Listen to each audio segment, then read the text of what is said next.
What's up, guys? LQ here with the LQ review. I'm going to give my review of the new Star Wars comic book, Star Wars Volume 3, Number 1. So just a little context here. This series now is going to be set after Empire Strikes Back. So the last Star Wars series, which ran for I think 75 issues, it was set after Star Wars Episode 4, A New Hope. And it kind of filled the gap between Episode 4 and Episode 5.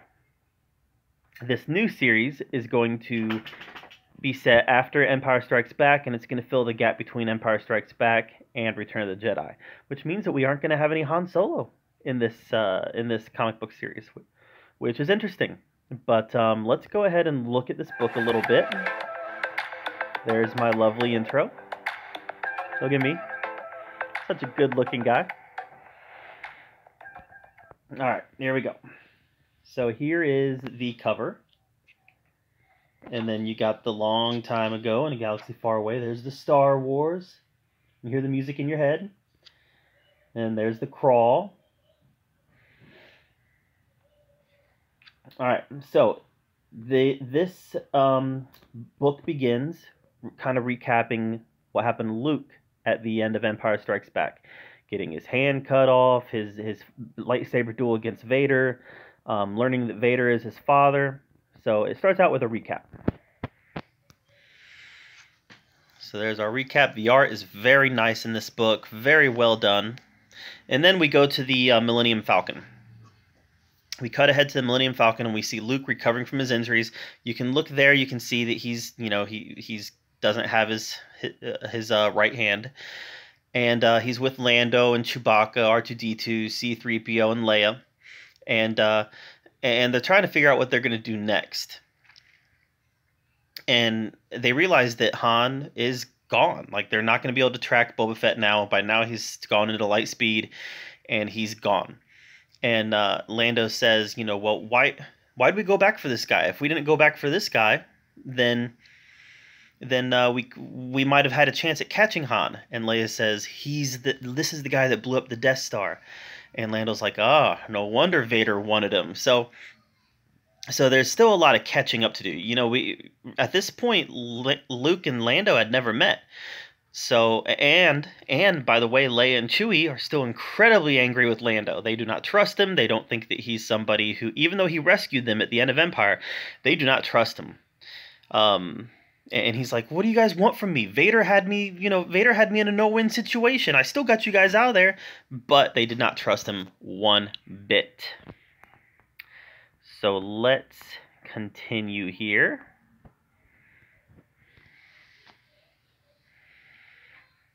Like I said, very nice art. The Marvel Star Wars books usually do have really nice art, though. I'm not showing the whole book. Don't want to get in trouble for copyright, so I'm just kind of skipping around a little bit. All right, so this is interesting. All right, so they end up in a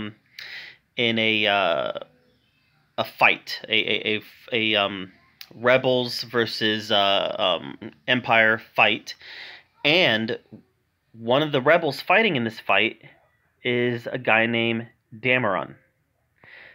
So I'm guessing this is going to be somebody who's going to be related to Poe. His father, his uncle, some grandfather. I don't think it'd be grandfather. It's not that much. We're talking 25 years here, so there's no way it's grandfather. But could be father, could be uncle, something along those lines. But I would say it's definitely a relation to Poe.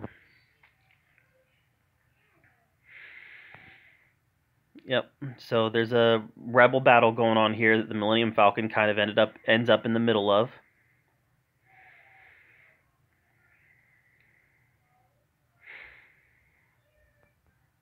Again, very nice art.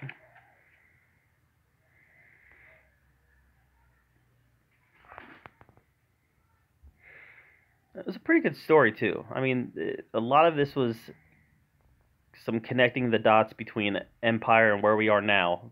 But it was definitely a nice story that set the stage. Okay, in this one we have Vader. So when the Millennium Falcon shows up, this commander, I think a Commander Sara, she orders, destroy that ship, destroy the Millennium Falcon. And they're unable to destroy it. fortunately for her, because here Vader says, you know, he says that vessel is off limits. He says, I'm aware of your hatred of Organa. So he says, believe me, if you get a chance to kill just Organa, just Leia, go ahead. But you're not going to take out that vessel, because there's somebody on that vessel who often rides on the Millennium Falcon that is off limits. And if you disobey me and destroy the Millennium Falcon, the consequences would be significant. So definitely Vader has his eyes on Luke firmly. You know, even saying you cannot destroy the Millennium Falcon.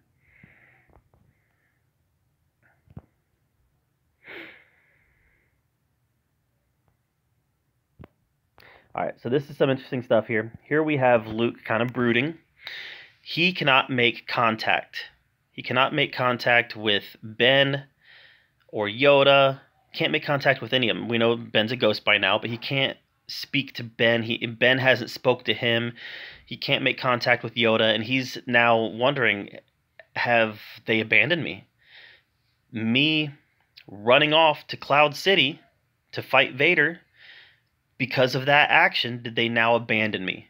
Am I going to ever actually become a Jedi? He goes to definitely a very dark place, because his two mentors have completely cut him off. So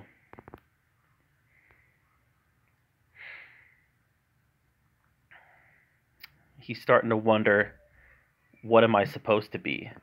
So clearly they're playing with the idea of him maybe going to the dark side.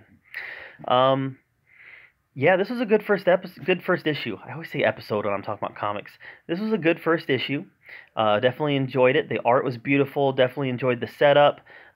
This could be a very fun story. You know, they have their eyes on going to save Han, but they've got some bigger problems also. Bigger problems called the Empire that they have to deal with before they can start enacting a plan to go get Han. So, guys, this is a good issue, a good starting point.